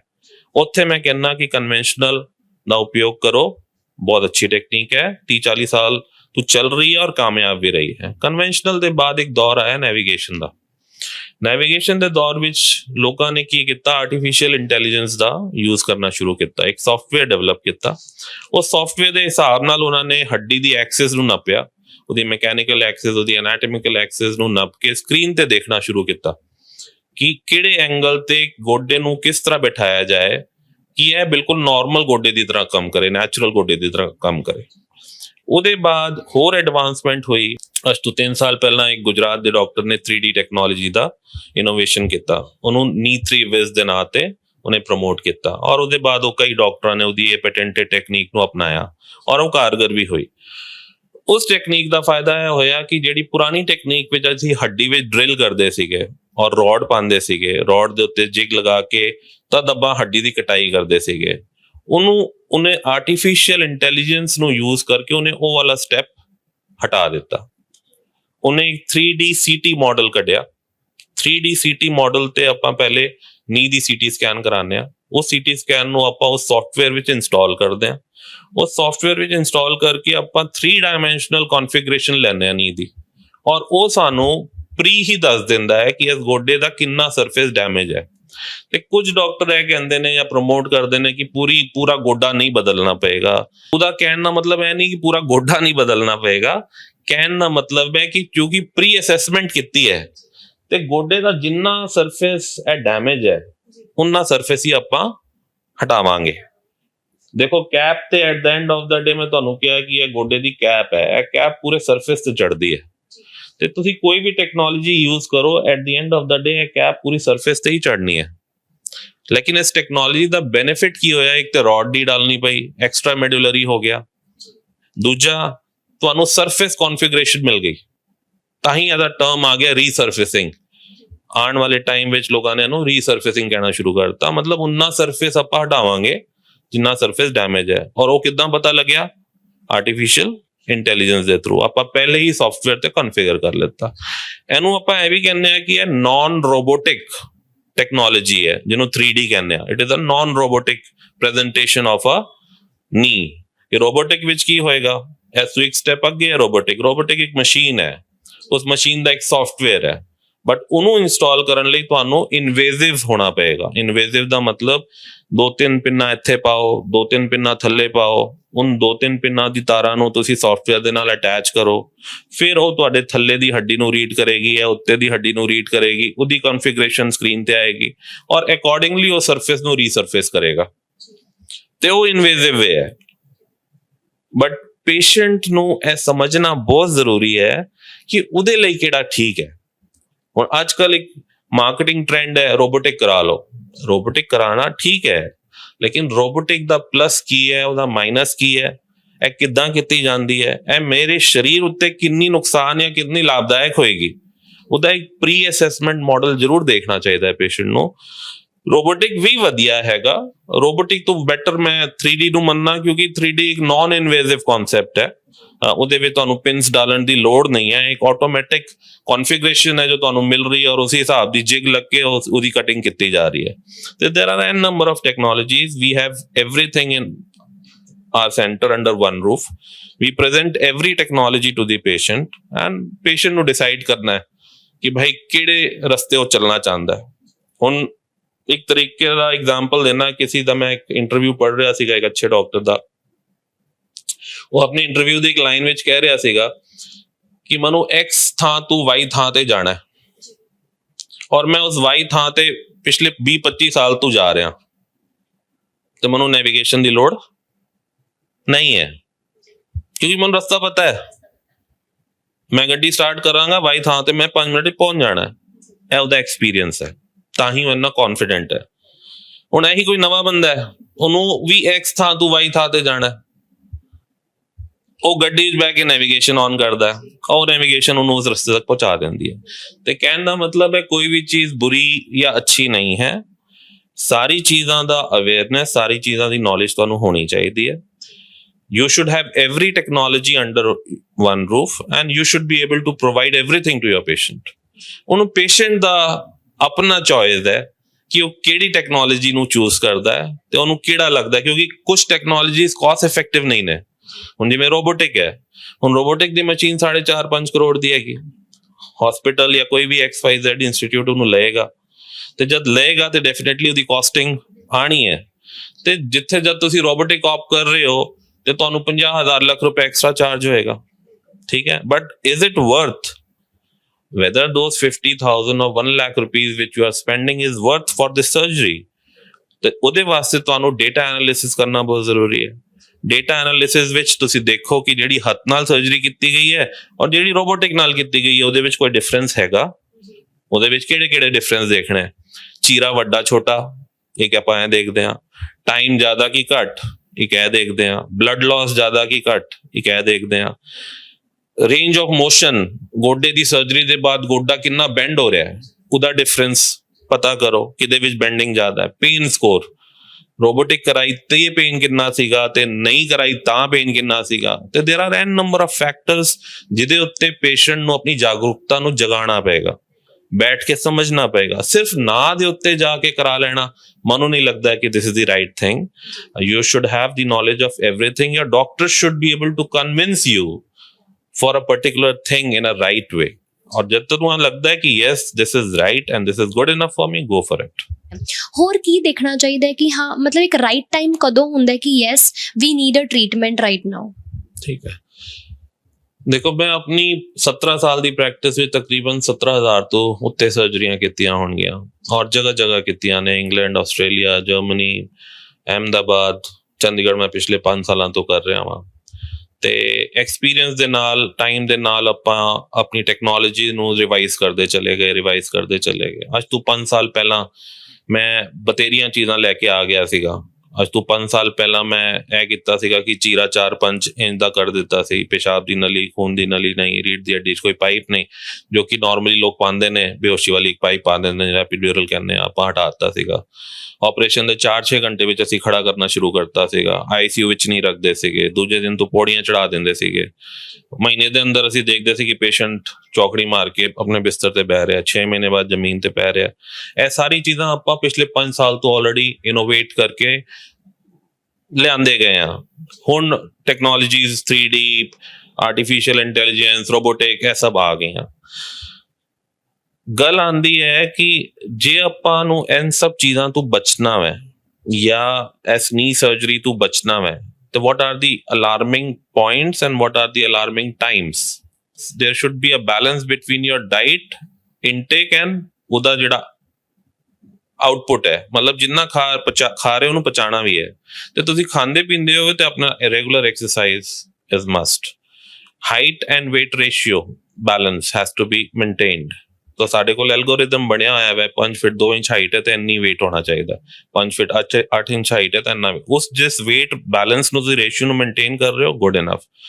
ਰੈਗੂਲਰ ਵਾਕਸ ਇਹ ਕਰਨਾ ਬਹੁਤ ਜ਼ਰੂਰੀ ਹੈ। ਗੋਡੇ ਦੇ ਭਾਰ ਵਾਲੀ ਐਕਸਰਸਾਈਜ਼ਸ ਨਾ ਕਰੋ, ਜਿਵੇਂ ਜ਼ਮੀਨ ਤੇ ਬਹਿ ਕੇ ਝਾੜੂ ਪੋਛਾ ਹੁੰਦਾ ਹੈ, ਗੋਡੇ ਤੇ ਭਾਰ ਬਹਿ ਕੇ ਯੋਗਾ ਹੁੰਦਾ ਹੈ, ਗੋਡੇ ਤੇ ਭਾਰ ਬਹਿ ਕੇ ਗਾਰਡਨਿੰਗ ਹੁੰਦੀ ਹੈ, ਦੌੜ ਕੇ ਪੌੜੀਆਂ ਚੜ ਜਾਂਦੇ ਹੋ, ਦੌੜ ਕੇ ਪੌੜੀਆਂ ਉਤਰ ਜਾਂਦੇ ਹੋ, ਗੋਡੇ ਦੇ ਜ਼ਮੀਨ ਤੇ ਚੌਕੜੀ ਮਾਰ ਕੇ ਤੁਸੀਂ ਪੂਜਾ ਕਰਦੇ ਹੋ, ਇਹ ਸਾਰੀ ਚੀਜ਼ਾਂ। ਫੀਮੇਲਸ ਹੈਗੀਆਂ, ਫੀਮੇਲਸ ਵਿੱਚ ਕਿਹੜੇ ਅਲਾਰਮਿੰਗ ਟਾਈਮਸ ਹੈਗੇ? One is when the female gets married and when she conceives, ਜਦ ਬੱਚਾ ਹੁੰਦਾ ਹੈ, ਜਦ ਬੱਚਾ ਬ੍ਰੈਸਟ ਫੀਡ ਤੇ ਆਉਂਦਾ, ਤੇ ਬ੍ਰੈਸਟ ਫੀਡ ਤੇ ਆਉਣ ਦੇ ਟਾਈਮ ਜਦ ਵਿਟਾਮਿਨ ਡੀ, ਕੈਲਸ਼ੀਅਮ ਬੋਡੀ ਤੋਂ ਨਿਕਲਦਾ ਹੈ, ਕਿਉਂਕਿ ਬੱਚਾ ਦੁੱਧ ਦਾ ਸੇਵਨ ਕਰ ਰਿਹਾ, ਉਸ ਸਮੇਂ ਫੀਮੇਲਸ ਨੂੰ ਆਈਡੀਆ ਨਹੀਂ ਹੁੰਦਾ। ਜ਼ਿਆਦਾਤਰ ਡਾਕਟਰ ਉਹਨਾਂ ਨੂੰ ਇਹ ਨੌਲੇਜ ਨਹੀਂ ਦਿੰਦੇ ਕਿ ਤੁਸੀਂ ਇਸ ਸਮੇਂ ਕੈਲਸ਼ੀਅਮ ਔਰ ਵਿਟਾਮਿਨ ਡੀ ਦੇ ਸਪਲੀਮੈਂਟਸ ਲਓ। ਦੂਜਾ, ਜਦ ਉਹਨਾਂ ਦਾ ਮੀਨੋਪੌਜ਼ ਆਉਂਦਾ 40-45 ਦੀ ਏਜ ਵਿੱਚ, ਅਗੇਨ ਦੇਰ is N hormonal disbalance, vitamin D, calcium ਬਹੁਤ ਭਾਰੀ ਮਾਤਰਾ ਵਿੱਚ ਯੂਰਿਨ ਦੇ ਰਸਤੇ ਨਿਕਲਦਾ ਹੈ, ਉਸ ਸਮੇਂ ਵੀ ਉਹਨਾਂ ਦੀ ਬੋਨ ਸੌਫਟ ਹੁੰਦੀਆਂ ਨੇ। Again we have to teach them, we have to alarm them ਕਿ this is the right time, you should be aware about your body। ਬੱਚਾ ਹੋਣ ਦੇ ਬਾਅਦ ਜ਼ਿਆਦਾਤਰ ਫੀਮੇਲਸ ਦੇ ਪੁੱਟ up weight, why? Again because there is a hormonal change। ਉਸ ਸਮੇਂ ਜੇ ਫੀਮੇਲਸ ਨੂੰ ਅਵੇਅਰਨੈਸ ਦਿੱਤੀ ਜਾਏ ਕਿ this is the right time, you should get back to your exercise regime, ਕਿ ਤੁਸੀਂ ਆਪਣੇ ਇਸ weight ਨੂੰ, ਆਪਣੀ ਬੋਡੀ ਨੂੰ ਆਲਟਰ ਨਾ ਹੋਣ ਦਿਓ। ਫੁੱਟਵੇਅਰਸ, ਹੁਣ ਜਿਵੇਂ ਹੀਲਸ ਹੈਗੀਆਂ, ਜਿਹੜੀ ਫੀਮੇਲ ਹੀਲਸ ਬਹੁਤ ਪਾਉਂਦੀਆਂ ਨੇ, ਹੀਲਸ ਦਾ ਜਿਹੜਾ ਕਨਫੀਗਰੇਸ਼ਨ ਹੈ ਦੇਖੋਗੇ, ਥੱਲੇ ਦਾ ਪੋਰਸ਼ਨ ਹਾਈ ਹੈ, ਅੱਗੇ ਦਾ ਪੋਰਸ਼ਨ ਫਲੈਟ ਹੈ। There is an asymmetrical balance between the footwear. ਪਿੱਛੇ ਬਹੁਤ ਫੋਰਸ ਹੈਗਾ, ਅੱਗੇ ਕੋਈ ਫੋਰਸ ਨਹੀਂ ਹੈਗਾ, ਸਾਰਾ ਫੋਰਸ ਗੋਡੇ ਤੇ ਆ ਰਿਹਾ, ਗੋਡਾ ਖਰਾਬ ਹੋ ਰਿਹਾ। ਤੇ ਦੇਰ R N number of things ਜਿਹਦਾ ਐਜੂਕੇਸ਼ਨ ਡਾਕਟਰ ਕੋਲ ਲੈ ਕੇ ਬੈਠਣਾ ਚਾਹੀਦਾ, ਸਿੱਖਣਾ ਜਾਣਨਾ ਚਾਹੀਦਾ ਕਿ ਕਿਹੜੀ ਚੀਜ਼ਾਂ ਆਪਾਂ ਨਾ ਕਰੀਏ ਜਿਹਦੇ ਕਰਕੇ ਸਾਡਾ ਗੋਡਾ ਜਾਂ ਜੁਆਇੰਟ ਬਚ ਜਾਏ। ਬਟ ਅਗਰ ਮੈਂ ਕੇਸਿਸ ਦੀ ਗੱਲ ਕਰਾਂ ਤਾਂ ਕਿਹੜੀ ਚੀਜ਼ਾਂ ਕਾਮਨ ਨੇ ਅੱਜ ਕੱਲ੍ਹ, ਤੇ ਕਿਹੜੇ ਕਿਸ ਟਾਈਪ ਦੇ ਕੇਸਿਸ ਜਾਂ ਪੇਸ਼ੈਂਟਸ ਜ਼ਿਆਦਾ ਆਉਂਦੇ ਤੁਹਾਡੇ ਕੋਲ ਜੁਆਇੰਟ ਰਿਪਲੇਸਮੈਂਟ ਦੇ ਤੌਰ ਤੇ? ਹੁਣ ਮੇਰੇ ਕੋਲ ਜ਼ਿਆਦਾਤਰ ਪੇਸ਼ੈਂਟ ਜਿਹੜੇ ਨੇ ਉਹ ਗਠੀਆ ਦੇ ਆਉਂਦੇ ਨੇ, ਨੀ ਜੁਆਇੰਟ ਦੀ ਪ੍ਰੋਬਲਮ ਨਾਲ ਆਉਂਦੇ ਨੇ, ਸੈਕੰਡਰੀਲੀ ਉਹਦੇ ਬਾਅਦ ਆਉਂਦੇ ਨੇ ਹਿਪ ਦੀ ਪ੍ਰੋਬਲਮਸ ਨਾਲ। ਤੇ ਜਿਹੜੀ ਵੀ ਐਂਡ ਸਟੇਜ ਡਿਜ਼ੀਜ਼ ਹੈ, ਜੋ ਮੈਂ ਦੱਸੀ ਕਿ ਜਿੱਥੇ ਇਹ ਪੂਰਾ ਸਰਫੇਸ ਖਰਾਬ ਹੋ ਗਿਆ, ਉਸ ਐਂਡ ਸਟੇਜ ਡਿਜ਼ੀਜ਼ ਤੇ ਆਪਾਂ ਸਰਜਰੀ ਕਹਿੰਦੇ ਆ ਕਿ ਕਰਾ ਲੈਣੀ ਚਾਹੀਦੀ ਹੈ। ਸਰਜਰੀ ਦੀ ਜਿਹੜੀ ਸਕਸੈਸ ਰੇਟ ਹੈ ਉਹ 100% ਹੋ ਸਕਦੀ ਹੈ ਜੇ ਐਕਸਪੀਰੀਅੰਸ ਔਰ ਟੈਕਨੋਲੋਜੀ ਨਾਲ ਚੱਲ ਰਹੀਆਂ ਨੇ, ਠੀਕ ਹੈ। ਤੇ ਮੈਂ ਆਪਣੀ ਲਾਈਫ ਵਿੱਚ ਜਾਂ ਆਪਣੇ ਜਿਹੜੇ ਵੱਡਿਆਂ ਨੂੰ ਦੇਖਿਆ, ਜਿਹੜੇ ਮੇਰੇ ਟੀਚਰਸ ਰਹੇ ਨੇ, 20-25, 25-30 ਸਾਲ ਮੈਂ ਦੇਖਿਆ ਗੋਡੇ ਦੀ ਸਰਜਰੀ ਦੇ ਬਾਅਦ ਇੱਕ ਅੱਛੀ ਲਾਈਫ ਸਟਾਈਲ ਦੇ ਨਾਲ ਕੱਢਦੇ। ਮੇਰੇ ਫਾਦਰ ਸਾਹਿਬ ਨੇ 12 ਸਾਲ ਕੱਢੇ ਆਫਟਰ ਹਿਸ ਨੀ surgery and he was very happy with it. ਤੇ ਇਹਦੇ ਵਿੱਚ 3 W's ਕੰਮ ਕਰਦੇ ਨੇ। ਪਹਿਲਾ W ਹੈ ਵੇਅਰ, ਤੇ ਜਦ ਵੀ ਸਿਲੈਕਟ ਕਰੋ, ਇਨਫਰਾਸਟ੍ਰਕਚਰ ਸ਼ੁੱਡ ਬੀ ਗੁੱਡ। ਜਿਹੜੇ ਹਸਪਤਾਲ ਦੇ ਅੰਦਰ ਇੱਕ ਛੱਤ ਦੇ ਥੱਲੇ ਸਾਰੀ ਸੁਵਿਧਾ ਮੁਹੱਈਆ ਕਰਾਈਆਂ ਜਾ ਰਹੀਆਂ ਨੇ, ਸਾਰੇ ਸਬਜੈਕਟ ਦੇ ਡਾਕਟਰਸ ਹੈਗੇ, ਉੱਥੇ ਕਰਾਓ। ਤੇ it should not be a small hospital, because ਏਦਾਂ ਨਹੀਂ ਕਿ ਉਹ ਹਸਪੀਟਲ ਕਰ ਨਹੀਂ ਸਕਦੇ, ਸਰਜਰੀ ਹੋ ਸਕਦੀ ਹੈ, ਬਟ ਜੇ ਕੋਈ ਮੇਜਰ ਪ੍ਰੋਬਲਮ ਆ ਗਈ ਫਿਰ ਪੇਸ਼ੈਂਟ ਫਸ ਜਾਏਗਾ। ਤੇ you should look for a good center। Then comes second W comes is when is it the right time? ਵਾਕਈ ਕਿ ਮੇਰਾ ਜੋੜ ਖਰਾਬ ਹੋ ਗਿਆ ਹੈ, ਉਹਦੇ ਸਾਈਨ ਐਂਡ ਸਿਗਨਲਸ ਮੈਂ ਤੁਹਾਨੂੰ ਹੁਣੇ ਦੱਸੇ। ਐਂਡ ਥਰਡ whom, ਕਿਹਦੇ ਤੋਂ ਕਰਾਣੀ ਹੈ। ਇਹ 3 W's ਦਾ ਹੀ ਰੋਲ ਹੈ। ਉਹਦੇ ਤੋਂ ਕਰਾਓ ਜਿਹਦੇ ਕੋਲ ਇੱਕ ਬੈਲੈਂਸਡ ਵਰਕ ਹੈ, ਜੋ ਤੁਹਾਡੇ ਨਾਲ ਹਰ ਪੀਰੀਅਡ ਵਿੱਚ ਤੁਹਾਡੇ ਨਾਲ ਤੁਹਾਡਾ ਡਾਕਟਰ ਖੜਿਆ ਹੈ, ਸਰਜਰੀ ਤੋਂ ਪਹਿਲਾਂ, ਸਰਜਰੀ ਦੇ ਦੌਰਾਨ ਔਰ ਸਰਜਰੀ ਦੇ ਬਾਅਦ। ਏਦਾਂ ਨਾ ਹੋਏ ਕਿ ਸਰਜਰੀ ਦੇ ਬਾਅਦ ਤੁਸੀਂ ਆਪਣੇ ਡਾਕਟਰ ਨੂੰ ਲੱਭ ਰਹੇ ਔਰ ਮਿਲ ਨਹੀਂ ਰਿਹਾ because of the overwork। So these are the 3 W's which are very important in any patient's life for any kind of surgery। It's just not about knee surgery, it's about any surgery। ਜਿਹੜੀ ਵੀ surgery ਵਾਸਤੇ ਸੋਚ ਰਹੇ ਹੋ, 3 W's ਹੀ ਕੰਮ ਆਉਂਦੇ ਨੇ। Now coming to the point, ਅਸੀਂ ਦਰ-ਬਦਰ time to time we are improving with our subject। So ਆਉਣ ਵਾਲਾ ਟਾਈਮ ਰੋਬੋ 3D ਦਾ ਟਾਈਮ ਹੈ। ਰੋਬੋ 3D ਵਿੱਚ robotic plus 3D ਜਿਹਨੂੰ ਕਹਿੰਦੇ ਨੇ combination of both the technologies along with the experience. So we are going to introduce Robo 3D technique very soon, ਜਿਹਦੇ ਵਿੱਚ robotic plus 3D ਦਾ ਇੱਕ customised version patients ਨੂੰ ਦਿੱਤਾ ਜਾਏਗਾ। ਉਹਨਾਂ ਨੂੰ ਔਨ ਸਕਰੀਨ ਹੀ ਪਹਿਲਾਂ ਸਾਰਾ ਕੁਝ ਦਿਖਾ ਦਿੱਤਾ ਜਾਏਗਾ, ਉਹਨਾਂ ਦੀ ਪ੍ਰੀ ਪਲੈਨਿੰਗ, ਕਿ ਉਹ ਆਪਣੀ ਪੂਰੀ ਸਰਜਰੀ ਨੂੰ ਸਕਰੀਨ ਤੇ ਦੇਖ ਸਕਦੇ ਨੇ ਕਿ ਇਹ ਪੂਰੀ ਸਰਜਰੀ ਦੀ ਕਿੱਦਾਂ ਪਲੈਨਿੰਗ ਹੈ, ਕਿਸ ਤਰ੍ਹਾਂ ਕੀਤੀ ਜਾ ਰਹੀ ਹੈ ਔਰ ਕਿਸ ਤਰ੍ਹਾਂ ਹੋਏਗੀ, ਜਿਹਦੇ ਵਿੱਚ ਸਰਜਨ ਦਾ ਐਕਸਪੀਰੀਅੰਸ, ਰੋਬੋਟਿਕ ਸੌਫਟਵੇਅਰ ਦੀ ਕਨਫਿਗਰੇਸ਼ਨ ਔਰ 3D ਟੈਕਨੋਲੋਜੀ ਦੀ ਪ੍ਰੀ ਅਸੈਸਮੈਂਟ, ਇਹ ਤਿੰਨੋਂ ਮੁਹੱਈਆ ਕੀਤੀ ਜਾਣਗੀਆਂ। ਔਰ ਮੈਨੂੰ ਲੱਗਦਾ ਹੈ ਕਿ ਇਹਦੇ ਆਉਣ ਦੇ ਬਾਅਦ ਪੇਸ਼ੈਂਟ ਕਾਫੀ ਦਰ ਤੱਕ ਸੈਟਿਸਫਾਈਡ ਰਹਿਣ ਵਾਲਾ ਹੈ ਔਰ ਉਹਨਾਂ ਨੂੰ ਕਾਫੀ ਹੱਦ ਤੱਕ ਇੱਕ ਅਚੀਵਮੈਂਟ ਵਾਲੀ ਫੀਲਿੰਗ ਆਉਣ ਵਾਲੀ ਹੈ ਕਿ ਮੈਂ ਸਰਜਰੀ ਦੇ ਬਾਅਦ ਸਭ ਕੁਝ ਕਰਾ ਸਕਦਾ ਹਾਂ। ਕਹਿ ਸਕਦੇ ਹੋ ਉਸ ਕਰਕੇ patient I think mentally prepared ਹੋ ਜਾਊਗਾ ਕਿ ਸਾਡੇ ਨਾਲ ਕੀ ਹੋਣ ਵਾਲਾ ਹੈ, ਸਰਜਰੀ ਕਿਵੇਂ ਹੋਊਗੀ ਤੇ ਕਿੱਦਾਂ ਇਹ ਸਾਰਾ ਪ੍ਰੋਸੈਸ ਹੋਊਗਾ। ਦੇਖੋ ਟੈਕਨੋਲੋਜੀ ਜਦ ਇੱਕ ਪ੍ਰੀ ਪਲੈਨਿੰਗ ਸਰਜਰੀ ਦਿਖਾਉਂਦੇ ਹੋ ਤੇ ਕਿਧਰੇ ਨਾ ਕਿਧਰੇ ਪੇਸ਼ੈਂਟ ਦਾ ਮੈਂਟਲ ਬੈਲੈਂਸ ਔਰ ਮੈਂਟਲ ਐਕਿਊਮੈਨ ਤੇ ਬਣਦਾ ਹੀ ਹੈ। ਬਟ ਮੈਂ ਕਹਿੰਦਾ ਕਿ ਸਿਰਫ ਸਰਜਰੀ ਕਰਨਾ ਵੱਡੀ ਗੱਲ ਨਹੀਂ ਹੈ, ਸਰਜਰੀ ਨੂੰ ਪਾਲਣਾ ਵੱਡੀ ਗੱਲ ਹੈ ਨਾ। ਤੁਸੀਂ ਅੱਖ ਵਿੱਚ ਲੈਂਸ ਪਾ ਦਿੱਤਾ, ਲੈਂਸ ਤੇ ਪਾ ਦਿੱਤਾ ਹੈ, ਬਟ ਉਸ ਲੈਂਸ ਦੇ ਪਾਉਣ ਦੇ ਬਾਅਦ ਪੇਸ਼ੈਂਟ ਨੂੰ ਕੀ ਹੋਣ ਵਾਲਾ ਹੈ? Is he going to see everything clearly immediately after the surgery, or there are certain things which are going to come within first 2 months of the surgery? So what we have adopted is we have adopted a very good pre-counseling sessions for the patient where ਆਪਾਂ surgery ਤੋਂ ਪਹਿਲਾਂ ਇਹ ਦੱਸਦੇ ਹਾਂ ਕਿ ਇਹ surgery ਦੇ ਬਾਅਦ ਤੁਹਾਨੂੰ ਕੀ ਹੋਣ ਵਾਲਾ ਹੈ। ਤੇ ਮੇਰੇ ਪੇਸ਼ੈਂਟਸ ਨੂੰ ਜ਼ਿਆਦਾਤਰ ਪਤਾ ਹੁੰਦਾ ਹੈ ਕਿ ਪਹਿਲੇ 2 ਮਹੀਨਿਆਂ ਵਿੱਚ ਇਹ ਚੀਜ਼ਾਂ ਆਉਣਗੀਆਂ, ਉਹ ਇਹ ਚੀਜ਼ਾਂ ਦਾ ਜਿਹੜਾ ਪੀਕ ਹੈਗਾ ਅਗਲੇ 2 ਮਹੀਨੇ ਵਿੱਚ ਘਟੇਗਾ, ਲਾਸਟ ਦੇ 2 ਮਹੀਨੇ ਵਿੱਚ ਇਹ ਗਾਇਬ ਹੋ ਜਾਏਗਾ। ਤੇ pre assessment, pre counselling is very important. Patient pre counselled ਹੁੰਦਾ, ਉਹਨੂੰ ਪਤਾ ਹੁੰਦਾ ਕਿ ਮੇਰੇ ਡਾਕਟਰ ਸਾਹਿਬ ਨੇ ਸਾਰਾ ਕੁਝ ਦੱਸਿਆ ਹੋਇਆ, ਮੈਨੂੰ ਇਹ ਹੋ ਰਿਹਾ ਵਾ ਤੇ ਨਾਰਮਲ ਹੈ ਤੇ ਇਹ ਵਕਤ ਦੇ ਨਾਲ ਚਲਾ ਜਾਏਗਾ। ਉਹ ਪੇਸ਼ੈਂਟਸ ਜ਼ਿਆਦਾ ਸੈਟਿਸਫਾਈਡ ਰਹਿੰਦੇ ਨੇ and that is where we win our patients, ਕਿ ਉਹਨਾਂ ਦੀ ਉਸ ਸੈਟਅਪ ਆਫ ਮਾਈਂਡ ਨੂੰ ਅਸੀਂ ਵਿਨ ਕੀਤਾ ਹੋਇਆ ਜਿੱਥੇ ਉਹ ਡਰਦਾ ਹੈ, ਜਿੱਥੇ ਉਹਨੂੰ ਲੱਗਦਾ ਹੈ ਕਿ ਇਹ ਸਰਜਰੀ ਦਾ ਪਤਾ ਨਹੀਂ ਕੀ ਹੋ ਜਾਏਗਾ ਸਾਨੂੰ। ਤੇ first to any doctor who is practising, what my suggestion is ਕਿ ਆਪਣੇ ਪੇਸ਼ੈਂਟ ਨੂੰ ਟਾਈਮ ਦਿਓ, ਪੇਸ਼ੈਂਟ ਨਾਲ ਗੱਲ ਕਰੋ, ਪੇਸ਼ੈਂਟ ਨੂੰ ਸਮਝਾਓ, ਉਹਨੂੰ ਦੱਸੋ ਕਿ ਕੀ ਹੋਏਗਾ, ਕਿਸ ਤਰ੍ਹਾਂ ਹੋਏਗਾ, ਕਿੰਨੇ ਟਾਈਮ ਤੱਕ ਤੁਸੀਂ ਠੀਕ ਹੋਣ ਵਾਲੇ ਹੋ। ਕਿਉਂਕਿ ਜੇ ਤੁਸੀਂ ਬਹੁਤ ਜ਼ਿਆਦਾ ਉਹਨੂੰ ਇਹ ਦੇ ਦਿੱਤਾ ਕਿ ਜੀ ਤੁਸੀਂ ਅੱਜ ਹੀ ਹੁਣੇ ਚੱਲਣਾ ਫਿਰਨਾ, ਅਗਲੇ ਦਿਨ ਤੋਂ ਭੱਜੋਗੇ ਜੀ, ਚੌਕੜੀ ਮਾਰੋਗੇ, ਨਹੀਂ, ਇਹ ਗਲਤ ਹੈ। ਕੋਈ ਵੀ ਸਰਜਰੀ ਆਪਣਾ ਵਕਤ ਲੈਂਦੀ ਹੈ, ਉਸ ਵਕਤ ਦੇ ਦਾਇਰੇ 'ਚ ਉਹਨੇ ਵੱਡਾ ਹੋਣਾ, ਠੀਕ ਹੈ। ਸਰਜਰੀ ਅੱਛੀ ਕਰੋ ਔਰ ਸਰਜਰੀ ਦੇ ਰਿਜ਼ਲਟ ਅੱਛੇ ਹੋਣ ਔਰ ਸਰਜਰੀ ਜਿਹਨੇ ਕਰਾਈ ਉਹਨੂੰ ਪਤਾ ਹੋਏ ਕਿ ਇਸ ਪੀਰੀਅਡ ਵਿੱਚ ਹੀ ਆਣਾ।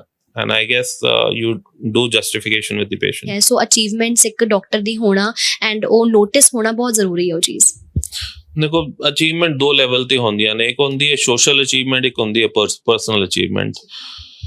ਸੋਸ਼ਲ ਅਚੀਵਮੈਂਟ ਜਿਹੜੀ ਹੁੰਦੀ ਹੈ ਉਹਦਾ ਦਾਇਰਾ ਬੜਾ ਵੱਖ ਹੈ। ਫਰਸਟ ਅਚੀਵਮੈਂਟ ਮੈਨੂੰ ਲੱਗਦੀ ਹੈ ਕਿ ਡਾਕਟਰ ਦੀ ਪੇਸ਼ੈਂਟ ਦੇ ਥਰੂ ਹੋਣੀ ਚਾਹੀਦੀ ਹੈ, that is the biggest achievement. Patient the achievement ਕਦ ਹੁੰਦੀ ਕਿ ਜਦ ਤੁਹਾਡਾ ਪੇਸ਼ੈਂਟ ਹੀ ਤੁਹਾਡੇ ਨੂੰ ਪੇਸ਼ੈਂਟਸ ਰੈਫਰ ਕਰਨਾ ਸ਼ੁਰੂ ਕਰਦਾ। ਉਹ ਰੈਫਰ ਕਦ ਕਰੇਗਾ ਤੁਹਾਨੂੰ? Van he is satisfied. ਉਹਦੀ ਸੈਟਿਸਫੈਕਸ਼ਨ ਕਦ ਹੋਏਗੀ? ਜਦ ਤੁਸੀਂ ਉਹਦੇ ਨਾਲ ਪਰਿਵਾਰ ਵਾਂਗ ਜੁੜੋਗੇ। That is the personal achievement. So when I started my practice in 2017, Chandigarh, ਮੇਰੇ ਵਾਸਤੇ ਚੰਡੀਗੜ੍ਹ ਬਹੁਤ ਨਵਾਂ ਸੀਗਾ, ਮੈਂ ਚੰਡੀਗੜ੍ਹ ਦਾ ਹੈਗਾ ਵੀ ਨਹੀਂ। I am born and brought up in UP. I migrated to Punjab. My wife is from Punjab. ਮੈਂ ਚੰਡੀਗੜ੍ਹ ਆ ਕੇ ਆਪਣੀ ਪ੍ਰੈਕਟਿਸ ਸ਼ੁਰੂ ਕੀਤੀ। ਮੈਨੂੰ ਨਹੀਂ ਆਈਡੀਆ ਸੀ ਮੈਂ ਕਿੱਥੋਂ ਪ੍ਰੈਕਟਿਸ ਸ਼ੁਰੂ ਕਰਨੀ ਹੈ। So it was just like ਕਿ ਆਪਾਂ ਅਰਦਾਸ ਕਰਦੇ ਹੁੰਦੇ ਸੀ ਕਿ ਪੇਸ਼ੈਂਟ ਆਏਗਾ ਤੇ ਅੱਗੇ ਅਸੀਂ ਉਸ ਪੇਸ਼ੈਂਟ ਨੂੰ ਉਹਦੇ ਘਰ ਜਾ ਕੇ ਦੇਖਾਂਗੇ, ਅਗਲਾ ਪੇਸ਼ੈਂਟ ਬਣਾਵਾਂਗੇ। ਤੇ it started like that. When I operated, my first patient was from Jalandhar. ਉਹਨਾਂ ਦਾ ਜਦ ਮੇਰੀ ਸਰਜਰੀ ਹੋ ਗਈ, ਉਹ ਕਰਾ ਕੇ ਗਏ ਤੇ ਆਈ ਮੇਡ ਸ਼ੋਰ ਕਿ first 3 months I visited her home. So I used to go to Jalandhar, see her at her home, come back, and that is how it was my first personal achievement.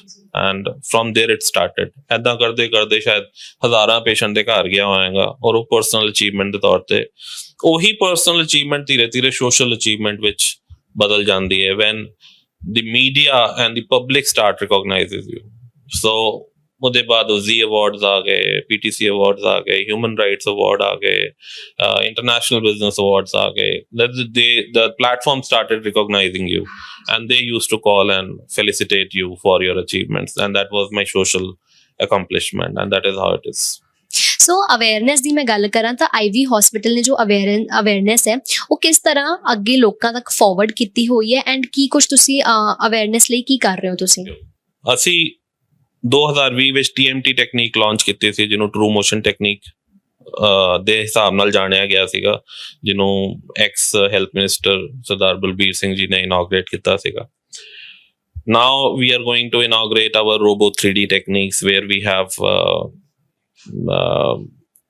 tied hands with the 3D innovator from the Gujarat, and also the robotic technology we are going to enhance up with. So it is going to come as Robo 3D TMT technique, ਜਿਹਦੇ ਵਿੱਚ ਜੋ ਚੀਜ਼ਾਂ ਸਹੂਲੀਅਤ ਵਾਲੀ ਹੋਣਗੀਆਂ, ਜਿਹਦੇ ਵਿੱਚ 10 ਤੋਂ 12 ਮਿੰਟ ਦੀ ਸਰਜਰੀ 4-6 ਘੰਟੇ ਵਿੱਚ ਚੱਲਣਾ, ਕਿਸੇ ਵੀ ਨਲੀਆਂ ਦਾ ਪ੍ਰਯੋਗ ਨਾ ਕਰਨਾ, ICU ਵਿੱਚ ਨਾ ਰੱਖਣਾ, ਆਪਰੇਸ਼ਨ ਦੇ ਦੂਜੇ ਦਿਨ ਤੋਂ ਬਿਨਾਂ ਵਾਕਰ ਚੱਲਣਾ, ਆਪਰੇਸ਼ਨ ਦੇ ਦੂਜੇ ਦਿਨ ਤੋਂ ਪੌੜੀਆਂ ਕਰਨਾ, ਬਿਨਾਂ ਟਾਂਕਿਆਂ ਦੀ ਸਰਜਰੀ, ਮਹੀਨੇ ਵਿੱਚ ਚੌਕੜੀ ਮਾਰਨ ਦੀ ਸੁਵਿਧਾ, ਜ਼ਮੀਨ ਤੇ ਚੌਕੜੀ ਮਾਰਨ ਦੀ ਸੁਵਿਧਾ, 15 ਦਿਨ ਵਿੱਚ back to your normal routine work, 4th-5th day back to your routine home works, ਜਿਹੜਾ ਘਰ ਦਾ ਕੰਮ ਹੁੰਦਾ, ਇਹ ਸਭ ਉਸ ਟੈਕਨੋਲੋਜੀ ਦਾ ਪਾਰਟ ਹੈਗਾ ਔਰ ਰਹੇਗਾ, ਜੋ ਮੁਹੱਈਆ ਕੀਤਾ ਜਾਏਗਾ ਅੱਗੇ ਪੇਸ਼ੈਂਟਸ ਨੂੰ।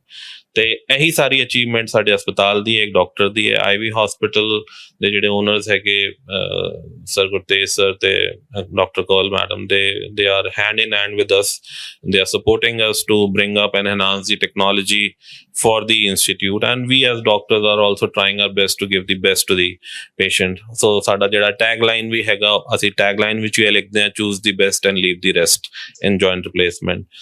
So ਸਾਰੇ ਦਰਸ਼ਕਾਂ ਨੂੰ ਮੇਰਾ ਲਾਸਟ ਮੈਸੇਜ ਆਈ ਹੈ ਕਿ come to IV hospital, get aware about what Robo 3D TMT technique is. Robo 3D ਦਾ ਤੁਹਾਨੂੰ ਕਿੰਨਾ ਕੀ ਬੈਨੀਫਿਟ ਹੋਏਗਾ, ਔਰ ਇਹਦੇ ਨਾਲ ਕਿਹੜੀ ਚੀਜ਼ਾਂ ਨੇ ਜਿਹਦੇ ਤੋਂ ਤੁਸੀਂ ਬਚ ਪਾਓਗੇ ਸਰਜੀਕਲ ਟਰਾਮਾਸ ਤੋਂ, ਜੋ ਇਹ ਟੈਕਨੀਕ ਤੁਹਾਨੂੰ ਦੇਗੀ। Thank you so much sir, ਬਹੁਤ ਚੰਗਾ ਲੱਗਿਆ। ਆਮ ਸ਼ੋਰ ਇਸ ਇੰਟਰਵਿਊ ਰਾਹੀਂ ਬਹੁਤ ਸੇ ਲੋਕਾਂ ਨੂੰ ਇਸ ਬਾਰੇ ਜਾਣਕਾਰੀ ਮਿਲੀ ਹੋਊਗੀ ਕਿ ਜਦੋਂ ਗੋਡਿਆਂ ਦੀ ਰਿਪਲੇਸਮੈਂਟ ਬਾਰੇ ਜਾਂ ਗੋਡੇ ਬਦਲਵਾਉਣ ਬਾਰੇ ਜਦੋਂ ਵੀ ਸੋਚਦੇ ਹੈ ਕੀ ਚੀਜ਼ਾਂ ਦਾ ਧਿਆਨ ਰੱਖਣਾ ਚਾਹੀਦਾ ਹੈ ਐਂਡ ਕੀ ਚੀਜ਼ਾਂ ਜਿਨ੍ਹਾਂ ਤੋਂ ਬਚਣਾ ਵੀ ਚਾਹੀਦਾ ਹੈ। ਮੈਨੂੰ ਵੀ ਬਹੁਤ ਚੰਗਾ ਲੱਗਿਆ ਕਿ ਤੁਸੀਂ ਇੱਕ ਬੜਾ ਇਲੈਬੋਰੇਟ ਇੰਟਰਵਿਊ ਕੀਤਾ, ਜਿਹਦੇ ਵਿੱਚ ਮੈਨੂੰ ਵੀ ਮੌਕਾ ਮਿਲਿਆ, ਜਿਹਦੇ ਵਿੱਚ ਮੈਂ ਦਰਸ਼ਕਾਂ ਨੂੰ ਬੇਸਿਕ ਤੋਂ ਲੈ ਕੇ ਜਿੰਨਾ ਕੁਝ ਮੈਂ ਜਾਣਨਾ ਜਾਂ ਜਿੰਨਾ ਕੁਝ ਮੈਂ ਸਿੱਖਿਆ ਉਹ ਦੱਸ ਪਾਇਆ ਵਾਂ। ਤੇ ਬਿਲਕੁਲ ਘਬਰਾਓ ਨਾ, ਕਿਸੇ ਵੀ ਸਰਜਰੀ ਤੋਂ ਕਦੇ ਵੀ ਨਹੀਂ ਘਬਰਾਉਣਾ ਚਾਹੀਦਾ। ਹਾਂ, ਸਰਜਰੀ ਕਿੱਥੇ ਕਰਾਉਣੀ ਹੈ, ਕਿਹਦੇ ਤੋਂ ਕਰਾਉਣੀ ਔਰ ਕਦੋਂ ਕਰਵਾਉਣੀ ਹੈ, ਇਹ ਨਿਰਣੈ ਤੁਹਾਡਾ ਹੈਗਾ। ਉਹਦੀ ਜਾਂਚ ਪੜਤਾਲ ਪੂਰੀ ਹੋਣੀ ਚਾਹੀਦੀ ਹੈ, ਸੈਟਿਸਫੈਕਸ਼ਨ ਪੂਰੀ ਹੋਣੀ ਚਾਹੀਦੀ ਹੈ before you shake hands with the doctor. Don't compromise with your health. Come to the best and leave the rest. Thank you so much, sir. ਸੋ ਇਹ ਸੀ ਮੇਰੇ ਨਾਲ ਆਈਵੀ ਹਸਪੀਟਲ ਦੇ ਡਾਇਰੈਕਟਰ ਭਾਨੂ ਸਲੂਜਾ ਜੀ। ਆਮ ਸ਼ੋਰ ਇੰਟਰਵਿਊ ਰਾਹੀਂ ਬਹੁਤ ਸੀ ਜਾਣਕਾਰੀ ਤੁਹਾਨੂੰ ਇਦਾਂ ਦੀ ਮਿਲੀ ਹੋਊਗੀ ਜਿਹਦੇ ਬਾਰੇ ਤੁਹਾਨੂੰ ਨਹੀਂ ਸੀ। ਕੈਮਰਾਮੈਨ ਦਲੇਰ ਦੇ ਨਾਲ ਮੈਂ Jasveer Kaur, Daily Post Punjabi. Doctor Bhanu Pratap Saluja ji की रोबो 3D टेक्निक से पुराने घुटनों को नया बनाइए और डॉक्टर साहब के गुण गाइए। Love you sir, God bless you.